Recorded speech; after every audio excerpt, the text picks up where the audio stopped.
ನಾನು ಮಾಡುತ್ತಿರುವ ಏಕಪಾತ್ರ ಅಭಿನಯ ಕಿತ್ತೂರು ರಾಣಿ ಚೆನ್ನಮ್ಮ ಮತ್ತು ಬ್ರಿಟಿಷ್ ಅಧಿಕಾರಿಯ ನಡುವೆ ಕಪ್ಪ ಕೇಳುವ ಸಂಭಾಷಣೆ. ಇಲ್ಲಿ ನಿಂತರೆ ಬ್ರಿಟಿಷ್ ಅಧಿಕಾರಿ, ಇಲ್ಲಿ ನಿಂತರೆ ರಾಣಿ ಚೆನ್ನಮ್ಮ.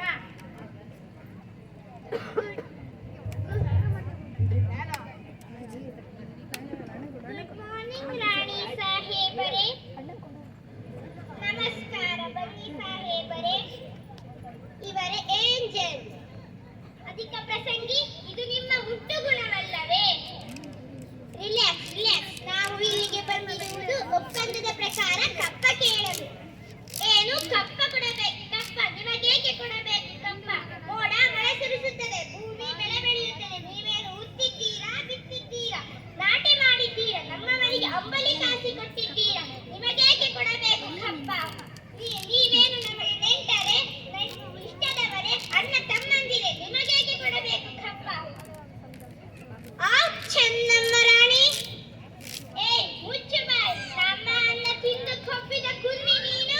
ಸುಮ್ಮನೆ ನನ್ನನ್ನ ಕೆಣಕಿ ಸಾಯಬೇಡ. ಜೀವ ಬೇಕೆಂದರೆ ನಡೆಯಿಲ್ಲಿಂದ.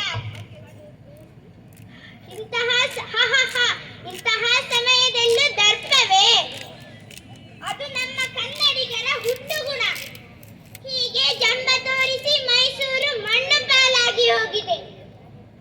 ಅದು ನಿಮ್ಮ ಶಕ್ತಿಯಿಂದ ಅಲ್ಲ, ನಿಮ್ಮ ಕಪಟತನದಿಂದ. ಮೈಸೂರನ್ನು ಹಾಳು ಮಾಡಲು ಮರಾಠರು, ಮರಾಠರನ್ನು ಹಾಳು ಮಾಡಲು ಮತ್ತೊಬ್ಬರು, ಹೀಗೆ ಒಬ್ಬರಿಗೊಬ್ಬರನ್ನು ಎತ್ತಿ ಕಟ್ಟಿ ಮೋಸದಿಂದ ಮೈಸೂರನ್ನು ವಶಪಡಿಸಿಕೊಂಡೆವು ಎಂದು ಬೀಗಬೇಡಿ. ಈ ಕಿತ್ತೂರು ರಾಣಿ ಚೆನ್ನಮ್ಮ ಬೆಂಕಿಯ ಇಲೆಯ ಹಾಗೆ. ಕಿತ್ತೂರನ್ನು ಮುಟ್ಟಲು ಬಂದರೆ ಸುಟ್ಟು ಭಸ್ಮವಾಗುವಿರಿ. ನನ್ನ ಕಪ್ಪ ಕೇಳಿದರೆ ನಿನ್ನ ನಾಲಿಗೆಯನ್ನು ಸೀಳಿ ಹಾಕಿಯೇನು. ಶಟಪ್. ಕೆಂಪನಿಯ ರೂಲ್ಸ್ ಪ್ರಕಾರ ಕಿತ್ತೂರಿನ ಅಧಿಕಾರ ನಮ್ಮದು. ಏನು ಕಿತ್ತೂರಿನ ಅಧಿಕಾರ ನಿಮ್ಮದೆನ್ನುವುದಕ್ಕೆ? ಕಿತ್ತೂರು ನಿಮ್ಮ ಅಪ್ಪ ತಾತನ ಆಸ್ತಿ ಏನು? ಬದುಕುವ ಆಸೆ ನಿನಗೂ ಇಲ್ಲ, ಉಳಿಸುವ ಆಸೆ ನನಗೂ ಇಲ್ಲ. ಜೀವದಾನ ನೀಡುತ್ತಿದ್ದೇನೆ, ತೊಲಗು ಇಲ್ಲಿಂದ. ಇದಕ್ಕೆ ಸರಿಯಾದ ಶಿಕ್ಷೆ ಅನುಭವಿಸಬೇಕಾಗುತ್ತದೆ ಚೆನ್ನಮ್ಮ ರಾಣಿ. ಇದಕ್ಕೆ ಸರಿಯಾದ ರಿವೆಂಜ್ ತೆಗೆದುಕೊಳ್ಳುತ್ತೀವಿ. Be careful. ಏ ಕುನ್ನಿ, ನಿನ್ನ ವೇಗವನ್ನು ತುಂಡರಿಸಿ ನಾಯಿ ನದಿಗಳಿಗೆ ಹಾಕುವೆನು. ಪಾಪಿ, ಓಡು ಇಲ್ಲಿಂದ. ಎಲ್ಲರಿಗೂ ನನ್ನ ಧನ್ಯವಾದಗಳು. ಪುಟಾಣಿಗೆ ಅಭಿನಂದನೆಗಳು.